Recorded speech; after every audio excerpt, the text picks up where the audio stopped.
Welcome to my YouTube channel study in Bengali. তো তোমাদের জন্য আজকে 25শে ডিসেম্বর 2024-এর কারেন্ট অ্যাফেয়ার্স নিয়ে এসেছি। সবার প্রথমেই তোমাদের সবাইকে জানাই মেরি ক্রিসমাস। তাহলে চলো শুরু করা যাক 25শে ডিসেম্বরের গুরুত্বপূর্ণ কারেন্ট অ্যাফেয়ার্স। দেখো, ভিডিও শুরুর প্রথমে বলে রাখি, কারেন্ট অ্যাফেয়ার্স টপিককে কিন্তু কোনোরকমভাবে ইগনোর করা যায় না। তার কারণ এখনকার দিনের কম্পিটিটিভ এক্সামে কারেন্ট অ্যাফেয়ার্স কিন্তু একটা ভীষণ বড় ভূমিকা রাখে। ঠিক আছে, তাহলে চলো শুরু করা যাক। ভারত এবং কোন দুটি মহাদেশের মধ্যে under sea cable system launch হয়েছে? দেখো, খুব গুরুত্বপূর্ণ একটা প্রশ্ন। ঠিক আছে, ভারত এবং কোন দুটি দেশের মধ্যে, কোন দুটি মহাদেশের মধ্যে কিন্তু এখানে বলেছে under sea cable system launch করা হয়েছে। মানে দেখো, ভারতের দুটি স্থান আছে। আমরা যদি এটাকে ভারত ধরে নিই, ঠিক আছে, এরকম জায়গাটাতে আছে হচ্ছে মহারাষ্ট্র, আর এইরকম জায়গাটাতে আছে হচ্ছে চেন্নাই। ভারতের মহারাষ্ট্র ও চেন্নাই, ঠিক আছে, এই জায়গাটা হচ্ছে মহারাষ্ট্র আর এই জায়গাটা হচ্ছে চেন্নাই।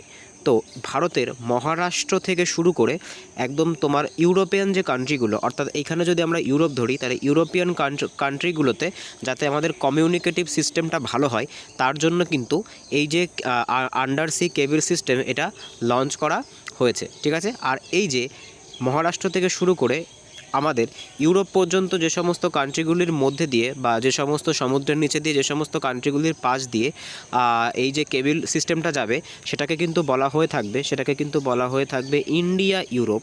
ঠিক আছে, সেটাকে কিন্তু বলা হবে ইন্ডিয়া ইউরোপ এক্সপ্রেস। ঠিক আছে, যেটা আমাদের মহারাষ্ট্র থেকে ইউরোপিয়ান কান্ট্রিগুলিতে যাবে। ঠিক সেরকমভাবে যে সমস্ত কেবলগুলো কিন্তু চেন্নাই থেকে শুরু করে আমাদের যে ইস্টার্ন এশিয়ার কান্ট্রিগুলো আছে, অর্থাৎ সিঙ্গাপুর, থাইল্যান্ড, সেই সমস্ত জায়গাতে যে কেবলটা যাবে সেটাকে কিন্তু বলা হবে সেটাকে কিন্তু বলা হবে, আমি আবার লিখছি, সেটাকে কিন্তু বলা হবে ইন্ডিয়ান এশিয়ান। ঠিক আছে, ইন্ডিয়ান এশিয়ান এক্সপ্রেস। এখানে কিন্তু সম্বন্ধে সবাইকে বলে রাখি, এক্সপ্রেস মানে কিন্তু এখানে ট্রেন নয়। ঠিক আছে, এটা হবে এক ধরনের অপটিক্যাল ফাইবার। ঠিক আছে, এক ধরনের অপটিক্যাল ফাইবার, যেগুলো কিন্তু সমুদ্রের নিচে দিয়ে বিস্তার করা হবে, যাতে এই সমস্ত ইউরোপিয়ান কান্ট্রিগুলির সাথে এবং এই সমস্ত যে আমাদের ইস্ট এশিয়ান কান্ট্রিগুলো আছে সেগুলোর সাথে আমাদের যোগাযোগ ব্যবস্থাকে আরও বেশি স্ট্রং করা যায়। ঠিক আছে, আরও বেশি কানেক্টিভিটি পাওয়া যায়। তো সঠিক উত্তর কী হয়ে যাবে? সঠিক উত্তর কিন্তু হয়ে যাবে এশিয়া এবং ইউরোপ। ঠিক আছে, ভারত নিজেও কিন্তু এশিয়া মহাদেশে অবস্থিত। তো এশিয়া এবং ইউরোপের সঙ্গে কিন্তু লেটেস্ট কিন্তু ভারত একটা under sea cable system launch করেছে। ঠিক আছে, আন্ডার সি কেবল সিস্টেম কিন্তু ভারত লঞ্চ করেছে। ঠিক আছে, এই দেখো, এখানে কিন্তু দেয়া আছে submarine cables around Indian subcontinent. ঠিক আছে, দেখো এখানে কিন্তু তোমাদেরকে দেখানো হয়েছে যে কীভাবে কিন্তু এটা যাওয়া হবে। দেখো, এখান থেকে কিন্তু মুম্বাই থেকে ইউরোপিয়ান কান্ট্রিগুলি, সৌদি আরব হয়ে কিন্তু ইউরোপিয়ান কান্ট্রিগুলি, এখানে আমি লিখলাম। আর এখান থেকে কিন্তু চেন্নাই হয়ে যে ইস্ট আমাদের এশিয়ান যে কান্ট্রিগুলি আছে, অর্থাৎ থাইল্যান্ড, ঠিক আছে, তারপরে হচ্ছে মায়ানমার, তারপরে এই সমস্ত যে কান্ট্রিগুলো আছে, এই সমস্ত কান্ট্রিগুলিতে কিন্তু এই আন্ডার সি কেবল সিস্টেমটা চালু হবে ফর বেটার কানেক্টিভিটি। ঠিক আছে, চলো পরের প্রশ্ন যাওয়া যাক। দেখো, এখানে কিন্তু যে ডিটেলসটা তোমাদেরকে আমি বললাম যে এটি মুম্বাই ও চেন্নাই স্থাপন করা হবে। ঠিক আছে, মুম্বাই থেকে ইউরোপ পর্যন্ত ইন্ডিয়া ইউরোপ এক্সপ্রেস নামে পরিচিত হবে। চেন্নাই থেকে পূর্ব এশিয়ার বিভিন্ন দেশের সঙ্গে এটি ইন্ডিয়া এশিয়া এক্সপ্রেসওয়ে নামে পরিচিত হবে। ঠিক আছে, তাহলে চলো পরের প্রশ্নে যাওয়া যাক। দেখো, পরের প্রশ্নটা খুবই গুরুত্বপূর্ণ একটা প্রশ্ন। এখনকার দিনে কিন্তু বিভিন্ন কম্পিটিটিভ পরীক্ষাতে, রেল বলো বা এসএসসি বলো বা যে কোনো তোমার স্টেটের পরীক্ষায় বলো, সেখানে কিন্তু বিভিন্ন যে সমস্ত দেশের নাম খুব কম মানুষই শুনেছে বা যে সমস্ত দেশগুলি সরাসরি নিউজে আসে না, সেই সমস্ত দেশের যে সমস্ত অ্যাপয়েন্টমেন্টগুলো হয় সেই সমস্ত নিয়ে কিন্তু কোশ্চেন করা হয়। ঠিক সেরকম করে এরকম একটা প্রশ্ন যে আইজ্যাক ভেলু কোন দেশের প্রধানমন্ত্রী নিযুক্ত হয়েছেন? ঠিক আছে, আইজ্যাক ভেলু কোন দেশের প্রধানমন্ত্রী নিযুক্ত হয়েছেন? দেখো, এই যে আইজ্যাক ভ্যালু, ইনি কিন্তু টোঙ্গা দেশের, ঠিক আছে, টোঙ্গা দেশের কিন্তু যে প্রধানমন্ত্রী সেটা কিন্তু নিযুক্ত হয়েছেন। আর এই টোঙ্গা যে দেশ আছে, এই দেশ সম্পর্কে আমি একদম শিওর যে তোমরা অনেকেই হয়তো অধিকাংশ জানো না। 100%-এর মধ্যে হয়তো 80% লোকই কিন্তু জানো না যে টোঙ্গা দেশটা কোথায় অবস্থিত। দেখো, এই যে টোঙ্গা দেশটা আছে, এটা কিন্তু অস্ট্রেলিয়া। এটাকে যদি আমরা অস্ট্রেলিয়া মহাদ্বীপ ধরে নিই, অস্ট্রেলিয়া মহাদ্বীপ থেকে সামান্য দূরে কিন্তু এই যে টোঙ্গা একটা আইল্যান্ড রয়েছে। ঠিক আছে, এটা কিন্তু প্যাসিফিক ওশেনে, অর্থাৎ প্রশান্ত মহাসাগরে কিন্তু এই টোঙ্গা দেশটি অবস্থিত। ঠিক আছে, প্রশান্ত মহাসাগরে কিন্তু এই টোঙ্গা দেশটি অবস্থিত। আচ্ছা, এই যে টোঙ্গা আছে, এই টোঙ্গার রাজধানী কি? দেখো, এই যে টোঙ্গা আছে, এই টোঙ্গা দেশের রাজধানী কিন্তু নাপু আলফার। ঠিক আছে, নাপু আলফার। ঠিক আছে, নাপু আলফার কিন্তু এই যে টোঙ্গা দেশ, এই টোঙ্গা দেশের রাজধানী। ঠিক আছে, দেখো এখানে কি বলেছে, Isaac value becomes the new prime minister of Tonga. ঠিক আছে, এই যে টোঙ্গা দেশের কিন্তু নতুন যে প্রাইম মিনিস্টার তিনি কিন্তু এই যে আইজ্যাক ভ্যালু নিযুক্ত হয়েছেন। ঠিক আছে, next question, ICC champions trophy কোন দেশে আয়োজন করা হবে? দেখো এই যে আইসিসি চ্যাম্পিয়ন্স ট্রফি আছে, এই আইসিসি চ্যাম্পিয়ন্স ট্রফি কিন্তু বর্তমানে নিউজে রয়েছে। ঠিক আছে, এই যে আইসিসি চ্যাম্পিয়ন্স ট্রফি কিন্তু পাকিস্তানে আয়োজনের কথা বলা হচ্ছে, কিন্তু পাকিস্তানের যে ক্রিকেট বোর্ড পিসিবি, সেই পিসিবি কিন্তু যে হাইব্রিড মডেল আছে সেই হাইব্রিড মডেলকে অ্যাকসেপ্ট এতদিন পর্যন্ত করছিল না, কিন্তু তারা কিন্তু যে হাইব্রিড মডেল আছে সেই হাইব্রিড মডেলকে অ্যাকসেপ্ট করেছে। আর একটা জিনিস কিন্তু তোমাদের এখানে মনে রাখতে হবে যে পাকিস্তানের চ্যাম্পিয়ন্স ট্রফি হলেও কিন্তু ইন্ডিয়ার প্রত্যেকটা ম্যাচই ইউএইতে হবে। ঠিক আছে, এমনকি যদি ইন্ডিয়া যদি একমাত্র ফাইনালে যায় তাহলে কিন্তু ইন্ডিয়ার ফাইনাল ম্যাচটাও ইউএইতে ট্রান্সফার করা হবে। ঠিক আছে, তো আইসিসি চ্যাম্পিয়ন্স ট্রফি কোন দেশে আয়োজিত হবে? দেখো আইসিসি চ্যাম্পিয়ন্স ট্রফি কিন্তু পাকিস্তানে আয়োজিত হবে। ঠিক আছে, এখানে কিন্তু পুরোপুরি পাকিস্তান নয়, এখানে কিন্তু পাকিস্তান প্লাস ইউএই আমরা বলতে পারি, তার কারণ এখানে কিন্তু ইউএইর ম্যাচগুলো কিন্তু ইউএইতে কিন্তু ইন্ডিয়ার ম্যাচগুলো হবে। ঠিক আছে, ইন্ডিয়া কিন্তু পাকিস্তানে যাবে না। ঠিক আছে, তো দেখো ক্রিকেট সংক্রান্ত একটা কোশ্চেন যেটা রিসেন্টলি নিউজে এসেছে যে এসিসি এবং যে আইসিসি, ঠিক আছে, এসিসি মানে হচ্ছে এশিয়ান ক্রিকেট কন্ট্রোল বোর্ড, আর আইসিসি মানে তোমরা জানো যে ইন্টারন্যাশনাল ক্রিকেট কাউন্সিল, আর এসিসি মানে হচ্ছে এশিয়ান ক্রিকেট কাউন্সিল। এই দুটির যে চেয়ারম্যান কারা নিযুক্ত হয়েছেন? দেখো সবার প্রথমে আইসিসি বলে রাখি, আইসিসির যে চেয়ারম্যান হয়েছেন তিনি কিন্তু জয় শাহ, তোমরা সকলেই জয় শাহকে চেনো। ঠিক আছে, জয় শাহ। আর যে এসিসি হয়েছে, ঠিক আছে, যে এসিসি আমাদের এশিয়ান ক্রিকেট কাউন্সিলের যে সভাপতি নিযুক্ত হয়েছেন বা চেয়ারম্যান নিযুক্ত হয়েছেন তিনি কিন্তু স্যামি সিলভা। ঠিক আছে, শ্রীলঙ্কান একজন প্লেয়ার, ইনি শ্রীলঙ্কার হয়ে কিন্তু অনেক ম্যাচ খেলেছেন, স্যামি সিলভা। ঠিক আছে, আর এই যে এসিসি এর যে চেয়ারম্যান তিনি কিন্তু আগে জয়শা ছিলেন, জয়শা আইসিসিতে ট্রান্সফার হয়ে যাওয়ার পর কিন্তু এই পোস্টটা খালি ছিল, সেখানে কিন্তু সেমি সিলভাকে নিয়োজিত করা হয়েছে। ঠিক আছে, দেখো ক্রিকেট রিলেটেড যে কোশ্চেনগুলো এই বছর পরীক্ষার জন্য ইম্পর্ট্যান্ট আমি একবার ডিসকাস করি। দেখো 2024 সালের যে আইসিসি যে T20 ওয়ার্ল্ড কাপ সেটা কিন্তু ভারত জিতেছে, এই কোশ্চেনটা কিন্তু খুবই ইম্পর্ট্যান্ট একটা কোশ্চেন। ঠিক আছে, তাহলে চলো পরের প্রশ্নটা দেখা যাক। এই যে এখানে কিন্তু দেয়া আছে এই যে Pakistan two host ICC champions trophy 2025। ঠিক আছে, তাহলে 2025-এ যে চ্যাম্পিয়ন্স ট্রফি হবে সেই চ্যাম্পিয়ন্স ট্রফি কিন্তু পাকিস্তানে আয়োজন করা হবে। ঠিক আছে, next question, Shri Chandrasekharendra Saraswati award কে পেয়েছেন? দেখো খুব ইম্পর্ট্যান্ট একটা অ্যাওয়ার্ড অ্যান্ড অনার থেকে। ঠিক আছে, অ্যাওয়ার্ড অ্যান্ড অনার থেকে কিন্তু পরীক্ষাতে এখন প্রচুর পরিমাণে কোশ্চেন করা হয়। কি বলতে চেয়েছে? অ্যাওয়ার্ডটার নাম কি? অ্যাওয়ার্ডটার নাম কিন্তু শ্রী চন্দ্রশেখরেন্দ্র।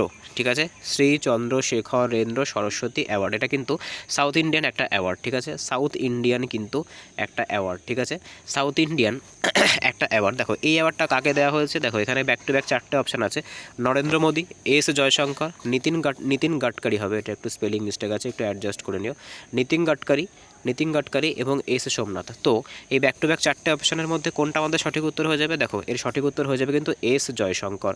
ঠিক আছে, এস জয়শঙ্কর। এস জয়শঙ্কর কিন্তু আমাদের ভারতের বর্তমান বিদেশ মন্ত্রী। ঠিক আছে, ভারতের বর্তমান বিদেশ মন্ত্রীর নাম কিন্তু এই এস জয়শঙ্কর।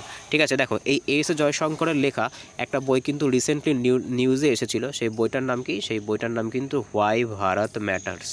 ঠিক আছে, হোয়াই ভারত ম্যাটার্স। একদম 100% শিওর যে এই কোশ্চেনটা কিন্তু তোমাদের পরীক্ষায় দেবে যে হোয়াই ভারত ম্যাটার্স এই বইটা কার লেখা? তো সঠিক উত্তর হয়ে যাবে কিন্তু এস জয়শঙ্করের লেখা। ঠিক আছে, এস জয়শঙ্করের লেখা, ইনি কিন্তু ভারতের বর্তমান বিদেশ মন্ত্রী। আচ্ছা, এবার এখানে দেখো যে নীতিন গাডকারির কথা আছে। নীতিন গাডকারি সম্পর্কে তোমাদের বলে রাখি, নীতিন গাডকারি কিন্তু ভারতের সড়ক ও পরিবহন মন্ত্রী। ঠিক আছে, সড়ক ও পরিবহন মন্ত্রী। আর এই নীতিন গাডকারির নামও কিন্তু কদিন আগের নিউজে এসেছিলো, তোমাদেরকে কদিন আগেই এইখানে একটা কোশ্চেন করেছিলাম যে NH-44 যেটা নাসিকে আছে তার মধ্যে যে বিটুমেন অ্যাডেড রোড বানিয়েছিল, অর্থাৎ ফসলের যে নির্যাস, যে সমস্ত ওয়েস্টগুলো হয় সেই সমস্তগুলো দিয়ে রোড বানিয়েছিল। ঠিক আছে, তখন কিন্তু এই নীতিন গাডকারির কথা তোমাদেরকে বলেছিলাম। ঠিক আছে, তো নীতিন গাডকারি কিন্তু বিভিন্ন ক্যাবিনেট মিনিস্টারদের নামও কিন্তু পরীক্ষাতে দেয়, তোমাদের হয়তো পরীক্ষাতে দিয়ে দেবে যে সড়ক এবং পরিবহন মন্ত্রীকে, ভারতের বর্তমান কেন্দ্রীয় সড়ক এবং পরিবহন মন্ত্রীকে, সেক্ষেত্রে কিন্তু সঠিক উত্তর হয়ে যাবে নীতিন গাডকারি। ঠিক আছে, তো আমাদের এই প্রশ্নের সঠিক উত্তর কি? শ্রী চন্দ্রশেখরেন্দ্র সরস্বতী অ্যাওয়ার্ড কে পেয়েছেন? এই প্রশ্নের সঠিক উত্তর কিন্তু হয়ে যাবে ডক্টর এস জয়শঙ্কর। ঠিক আছে, doctor S Jaishankar. Next question, এই যে তোমরা এখানে দেখতে পাচ্ছ ডক্টর এস জয়শঙ্করের ছবি এটা। ঠিক আছে।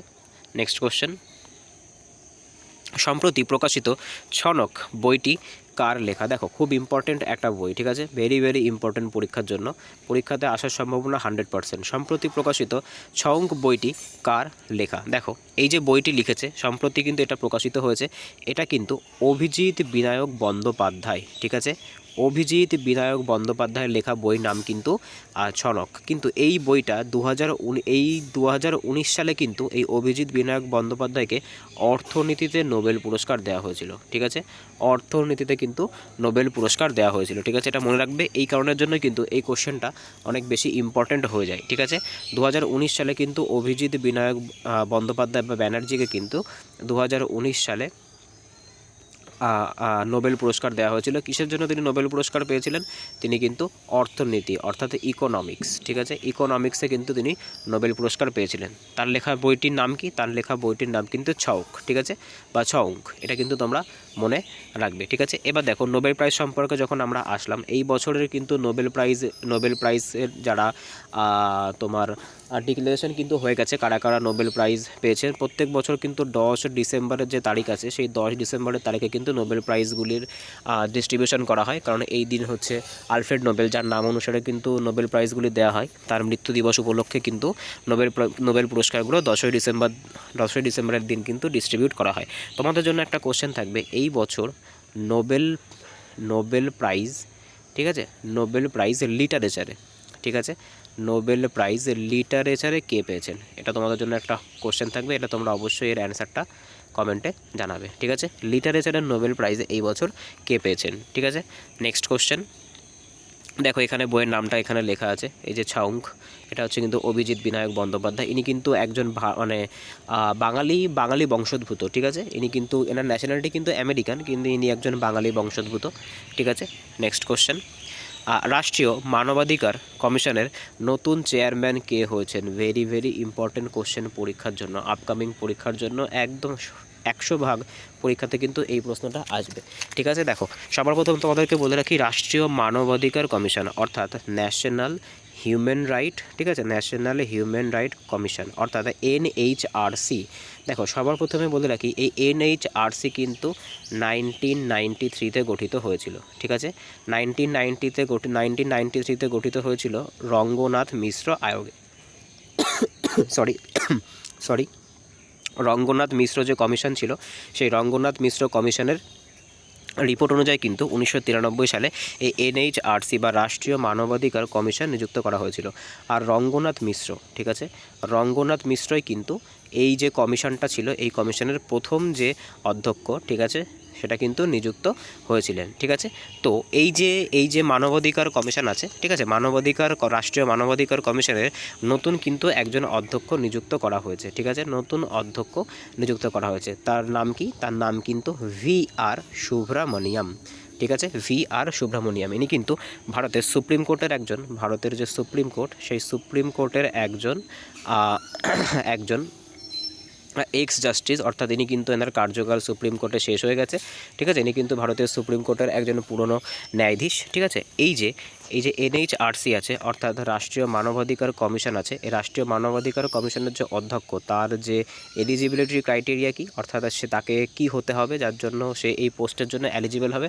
দেখো এই যে রাষ্ট্রীয় মানবাধিকার কমিশনের যদি আমাকে অধ্যক্ষ হতে হয়, তার জন্য কিন্তু আমাকে সুপ্রিম কোর্টের দুটো ক্রাইটেরিয়া আছে, হয় আমাকে সুপ্রিম কোর্টের চিফ জাস্টিস হতে হবে, পুরনো সুপ্রিম কোর্টের চিফ জাস্টিস হতে হবে, বা আমাকে কিন্তু সুপ্রিম কোর্টের কোনো একজন নর্মাল যে জাস্টিসগুলো হয়ে থাকে বা নর্মাল যে জাজ হয়ে থাকে, নর্মাল জাজ হতে হবে, ঠিক আছে। আর এই যে চেয়ারম্যান NHRCর যে চেয়ারম্যানের সময়কাল কত হয়ে থাকে? সময়কাল কিন্তু 3 বছর, 3 ইয়ার্স বা 70 বছর বয়স অবধি কিন্তু হয়ে থাকে, অর্থাৎ কোনো ব্যক্তির এর ভেতরে যেটা আগে আসবে সেটাই কিন্তু তার টেনিওর বা তার কার্যকালের সময়কাল হবে, ঠিক আছে। নেক্সট কোশ্চেন, এই যে এখানে কিন্তু তোমরা দেখতে পাচ্ছ, এখানে লেখা আছে ফর্মার সুপ্রিম কোর্ট জাজ doctor V Ram Subramaniam appointed as the NHRC chairperson, ঠিক আছে, এই যে তার ছবি কিন্তু এখানে দেওয়া হয়েছে। ইনি কিন্তু আগেও বলেছি, ইনি কিন্তু সুপ্রিম কোর্টের একজন ফর্মার জাস্টিস, ঠিক আছে। নেক্সট কোশ্চেন, চুয়াত্তরতম ব্যাস সম্মান কে পেয়েছেন? দেখো আজকের প্রত্যেকটা কোশ্চেনে কিন্তু পরীক্ষার জন্য ভেরি ভেরি ইম্পর্টেন্ট কোশ্চেন। ব্যাস সম্মান, ঠিক আছে? এই ব্যাস সম্মান থেকে কিন্তু তুমি যে কোনো পরীক্ষা খুলে দেখো, যে কোনো এনটিপিসি বলো বা রেলের যে কোনো পরীক্ষা বলো, রেলের গ্রুপ ডি বলো, তারপর এসএসসি যে পরীক্ষাগুলো হয়, স্পেশালি এসএসসির পরীক্ষাতে কিন্তু যে অ্যাওয়ার্ড অ্যান্ড অনার থেকে প্রচুর কোশ্চেন আসে। বিশেষ করে কিন্তু এসএসসি যে এমটিএস, সিজিএল, সিএইচএসএল এর পরীক্ষাগুলোতে কিন্তু এই ব্যাস সম্মান থেকে প্রচুর কোশ্চেন কিন্তু এসেছে। দেখো এইবার যে 34তম, সর্বপ্রথমে তোমাদেরকে বলে রাখি 33তম ব্যাস সম্মান কে পেয়েছিলেন? দেখো যে 33তম ব্যাস সম্মান এটা কিন্তু পেয়েছিলেন পুষ্পা ভারতী, ঠিক আছে? পুষ্পা ভারতী কিসের জন্য পেয়েছিলেন? ইয়াদে ইয়াদে অর তেরি ইয়াদে, এই যে কবিতার জন্য কিন্তু তিনি 33তম ব্যাস সম্মান পেয়েছিলেন। এই বছর 2024 সালে কিন্তু 34তম যে ব্যাস সম্মান সেটা কিন্তু প্রদান করা হয়েছে। 34তম ব্যাস সম্মান কাকে প্রদান করা হয়েছে? দেখো তোমাদের সবার প্রথম অপশানগুলো দেখে নাও। অপশানগুলো কি বলছে? পুষ্পা ভারতী, তারপরে সূর্যবালা দেবী, গীতাঞ্জলি শ্রী, আর কিন্তু বিধু বিনোদ চোপড়া। দেখো এই যে ব্যাক টু ব্যাক চারটে অপশানের মধ্যে কিন্তু এখান থেকে তোমরা অপশান এলিমিনেটও করতে পারো। দেখো অপশান এলিমিনেট করলে পুষ্পা ভারতী তো বললাম 33তম পেয়েছিলেন, তাই এটা হবে না। বিধু বিনোদ চোপড়া তো একজন ডিরেক্টর, ইনিও হবে না। এখান থেকে দুটো কোশ্চেনের মধ্যে তোমাদের কনফিউশন হতে পারে। এক হচ্ছে গীতাঞ্জলি শ্রী আর এক হচ্ছে সূর্যবালা দেবী। দেখো এই যে গীতাঞ্জলি শ্রী ইনি কিন্তু সবার প্রথম যে বুকার প্রাইজ পেয়েছিলেন, ঠিক আছে? যে বুকার প্রাইজ হয় না, সেই বুকার প্রাইজ কিন্তু পেয়েছিলেন, যে ম্যান বুকার, ঠিক আছে? তা ইনিও কিন্তু হবে না। তা আমাদের সঠিক উত্তর কিন্তু হয়ে যাবে সূর্যবালা দেবী, ঠিক আছে? সূর্যবালা দেবী কিন্তু আমাদের সঠিক উত্তর হয়ে যাবে, ঠিক আছে? ইনি উত্তরপ্রদেশের বাসিন্দা, ঠিক আছে? আর এনার কোন বইটার জন্য ইনি কিন্তু এই যে 34তম ব্যাস সম্মান পেয়েছেন, সেই বইটার নাম তোমাদেরকে লিখে রাখি, যে কন দেশকে, এটা হিন্দিতে লেখা, কন দেশকে বাসি, ঠিক আছে? কন দেশকে বাসি, এই যে বইটা আছে, এই বইটার জন্য কিন্তু এই যে সূর্যবালা দেবী এই বছর 34তম ব্যাস সম্মান পেয়েছেন, ঠিক আছে? 34তম ব্যাস সম্মান তাহলে কে পেয়েছেন? সূর্যবালা দেবী, ইনি কিন্তু উত্তরপ্রদেশের বাসিন্দা, ঠিক আছে? নেক্সট কোশ্চেন, 26শে জানুয়ারি 2025 প্রজাতন্ত্র দিবসের প্যারেডের থিম কী নির্ধারিত হয়েছে? দেখো ব্যাক টু ব্যাক কিন্তু তোমাদের জন্য ইম্পর্টেন্ট কোশ্চেন আছে, যেগুলো কিন্তু পরীক্ষাতে আসার সম্ভাবনা 100%, ঠিক আছে? দেখো খুব ইম্পর্টেন্ট একটা কোশ্চেন। 26শে জানুয়ারি, অর্থাৎ 26শে জানুয়ারি আমাদেরকে কী পালন করা হয়? দেখো 26শে জানুয়ারি কিন্তু আমাদের সারা ভারত জুড়ে প্রজাতন্ত্র দিবস পালন করা হয়, ঠিক আছে? প্রজাতন্ত্র দিবস কিন্তু পালন করা হয়। আর এই প্রজাতন্ত্র দিবসে কিন্তু আমরা সকলে জানি প্রজাতন্ত্র দিবসের কিন্তু একটা প্যারেড হয়, যেখানে কিন্তু বাইরের থেকে, অর্থাৎ বিদেশ থেকে কোনো একজন রাষ্ট্রপতি বলো বা প্রধানমন্ত্রী বলো, কিন্তু তিনি কিন্তু আমাদের এই যে 26শে জানুয়ারি যে প্যারেড হয়, সেই প্যারেড কিন্তু দেখতে আসেন, ঠিক আছে? এই যে 26শে জানুয়ারি আছে, এই 26শে জানুয়ারির যে প্যারেড হয়, সেই প্যারেডের থিম কিন্তু নির্বাচিত হয়ে গেছে, ঠিক আছে? তো এই বছর কি থিম কিন্তু তোমাদের নির্ধারণ করা হয়েছে? এই বছর কিন্তু স্বর্ণিম ভারত, হেরিটেজ অ্যান্ড, এটা অ্যান্ড হবে, ঠিক আছে? হেরিটেজ অ্যান্ড ডেভেলপমেন্ট, এই যে থিমটা আছে, এই থিমটা কিন্তু চুজ করা হয়েছে। স্বর্ণিম ভারত, হেরিটেজ অ্যান্ড ডেভেলপমেন্ট, এই থিমটা কিন্তু চুজ করা হয়েছে। কিসের জন্য? না, এই থিমটা কিন্তু চুজ করা হয়েছে যে 26শে জানুয়ারি যে প্যারেডটা হবে, সেই প্যারেডের থিম অনুযায়ী, থিমের জন্য কিন্তু এই যে এই 26শে জানুয়ারির যে প্যারেডের যে থিম হবে, সেই থিমের জন্য কিন্তু এই থিমটা চুজ করা হয়েছে। দেখো এখানে তোমরা দেখতে পাবে কি লেখা আছে, theme of republic day parade 2025 will be Swarnim Bharat. এখানে একটু এটা কেটে গেছে, ছবিটা ক্রপ হয়ে গেছে। Swarnim Bharat, heritage and development, এটা কিন্তু এই যে রিপাবলিক ডে 2025-এর যে প্যারেড হবে, সেই প্যারেডের থিম হিসেবে কিন্তু নির্বাচিত হয়ে গেছে, ঠিক আছে? নেক্সট কোশ্চেন, রাষ্ট্রীয় উপভোক্তা দিবস কবে পালিত হয়? দেখো আবার কিন্তু একটা গুরুত্বপূর্ণ প্রশ্ন, একদম আজকের ক্লাসটা কিন্তু খুবই গুরুত্বপূর্ণ। আজকের ক্লাসটা থেকে তোমরা পরীক্ষায় কিন্তু 3 থেকে 4টে কোশ্চেন দেখতে পাবা, যা আপকামিং যে পরীক্ষাটা আসছে, আপকামিং যে কোনো পরীক্ষা, ঠিক আছে? তোমরা যে কোনো পরীক্ষা, এসএসসি বলো, রেল বলো, সেখানে কিন্তু এই কোশ্চেনগুলো তোমরা দেখতে পাবে, আমি একদম গ্যারান্টি সহ বলতে পারি, ঠিক আছে? দেখো যে রাষ্ট্রীয় উপভোক্তা দিবস আছে, দেখো রাষ্ট্রীয় উপভোক্তা দিবসে কিন্তু বলা হয়ে থাকে ন্যাশনাল কনজিউমার রাইটস ডে, ঠিক আছে? দেখো এখানে একটু স্পেস কম থাকার জন্য আমি পুরোটা লিখতে পারছি না, কিন্তু আমি মুখে বলছি ন্যাশনাল কনজিউমার রাইট ডে, অর্থাৎ রাষ্ট্রীয় উপভোক্তা দিবস, অর্থাৎ গ্রাহকদের, যাতে গ্রাহকরা যখন কোনো জিনিস কেনে, সেই জিনিস কিনতে গেলে যাতে তারা না ঠকে, অর্থাৎ সেই যে গ্রাহক, সেই সমস্ত গ্রাহকদের কেনা বেচাতে যে সুরক্ষা, সেই সুরক্ষার কথা কিন্তু এখানে এই রাষ্ট্রীয় উপভোক্তা দিবসের কথা এখানে কিন্তু বলা হয়েছে, ঠিক আছে? তো ন্যাশনাল কনজিউমার রাইট ডে কবে পালন করা হয়? এই যে ন্যাশনাল কনজিউমার রাইট ডে আছে, এই national consumer consumer right day কিন্তু প্রত্যেক বছর 24শে ডিসেম্বর পালন করা হয়ে থাকে। ঠিক আছে, প্রত্যেক বছর কিন্তু 24শে December national consumer rights day অর্থাৎ রাষ্ট্রীয় উপভোক্তা দিবস কিন্তু পালন করা হয়ে থাকে। ঠিক আছে, দেখো এখানে কিন্তু আছে এই যে এখানে কিন্তু এটা ওয়ার্ল্ড কনজিউমার রাইট ডে আছে, এটা কিন্তু ওয়ার্ল্ড কনজিউমার না, এটা কিন্তু ন্যাশনাল হবে। আর ওয়ার্ল্ড কনজিউমার ডে কবে পালন করা হয়? এটা কিন্তু 15ই মার্চ পালন করা হয়। যদি তোমাদেরকে বলে বিশ্ব উপভোক্তা দিবস, তাহলে সেক্ষেত্রে কিন্তু 15ই মার্চ হয়ে যাবে। আর যদি তোমাদেরকে বলে রাষ্ট্রীয় উপভোক্তা দিবস, সেক্ষেত্রে কিন্তু তোমাদের অ্যান্সার হয়ে যাবে 24শে ডিসেম্বর। দেখো 21 তারিখ থেকে শুরু করে এই যে আজকের 25 তারিখ পর্যন্ত কিন্তু প্রত্যেকটা ডেটই খুব গুরুত্বপূর্ণ। দেখো আমি তোমাদেরকে একটা একটা করে বলি। সবার প্রথম দেখো যে 21শে ডিসেম্বর আছে। 21শে ডিসেম্বর কিন্তু আপকামিং পরীক্ষার জন্য খুবই গুরুত্বপূর্ণ। এই দিন কিন্তু প্রথমবারের জন্য কিন্তু মেডিটেশন ডে, ঠিক আছে, ওয়ার্ল্ড মেডিটেশন ডে অর্থাৎ ধ্যান দিবস পালন করা হয়েছে। কবে পালন করা হয়েছে? 21শে ডিসেম্বর। দেখো 22শে ডিসেম্বর কি পালন করা হয়? 22শে ডিসেম্বর কিন্তু রাষ্ট্রীয় অঙ্ক দিবস, ঠিক আছে, বা national mathematics day. National mathematics day কিন্তু 22শে ডিসেম্বর পালন করা হয়। কার জন্মদিন উপলক্ষে পালন করা হয়? যে রামানুজন আছে অর্থাৎ শ্রীনিবাসন রামানুজন আছে, সেই শ্রীনিবাসন রামানুজনের জন্মদিন উপলক্ষে কিন্তু 22শে ডিসেম্বরকে রাষ্ট্রীয় অঙ্ক দিবস বা ন্যাশনাল ম্যাথামেটিক্স ডে হিসেবে পালন করা হয়। ঠিক আছে, দেখো তারপরে আসে কিন্তু 23শে ডিসেম্বর। 23শে ডিসেম্বর কী কিসের জন্য বিখ্যাত? দেখো 23শে ডিসেম্বর কিন্তু ন্যাশনাল ফার্মার্স ডে অর্থাৎ কৃষক দিবস। ঠিক আছে, কৃষক দিবস। এই কৃষক দিবসটা কার জন্মদিন উপলক্ষে পালন করা হয়? চৌধুরী চরণ সিং। তোমাদেরকে আগেও বলেছি চৌধুরী চরণ সিংয়ের উপলক্ষে কিন্তু এই যে 23শে ডিসেম্বর রাষ্ট্রীয় কিষাণ দিবস অর্থাৎ রাষ্ট্রীয় কৃষক দিবস কিন্তু পালন করা হয়। ঠিক আছে, এছাড়া আজকের ডেটটা দেখো, আজকে কিন্তু 24শে ডিসেম্বর। তোমাদেরকে বলে দিলাম 24শে ডিসেম্বরে কী পালন করা হয়? National consumer rights day. এটা নিয়ে আমাদের এত সময় ধরে আলোচনা হলো। এইবার দেখো আজকের 25শে ডিসেম্বর, ঠিক আছে, 25শে ডিসেম্বর কী পালিত হয়? এই কোশ্চেনটা তোমরা আমাকে কমেন্টে জানাবে, তোমাদের জন্য সেকেন্ড HW থাকছে। 25শে ডিসেম্বর কী পালন করা হয়? দেখো আগে থেকে বলে রাখি 25শে ডিসেম্বর অবশ্যই ক্রিসমাস পালন করা হয়। ক্রিসমাস কিন্তু নয়, ক্রিসমাস বাদে আর কি পালন করা হয় এই 25শে ডিসেম্বর তারিখে? তোমরা কিন্তু অবশ্যই কমেন্টে জানাবে। ঠিক আছে, তো আজকে এই অবধি ছিল। যদি ভিডিওটি ভালো লেগে থাকে তাহলে চ্যানেলটিকে অবশ্যই সাবস্ক্রাইব করো, পাশে থাকা বেল আইকনটিকে প্রেস করো যাতে ভিডিও ছাড়লে সবার প্রথম নোটিফিকেশন তোমাদের কাছে আসে।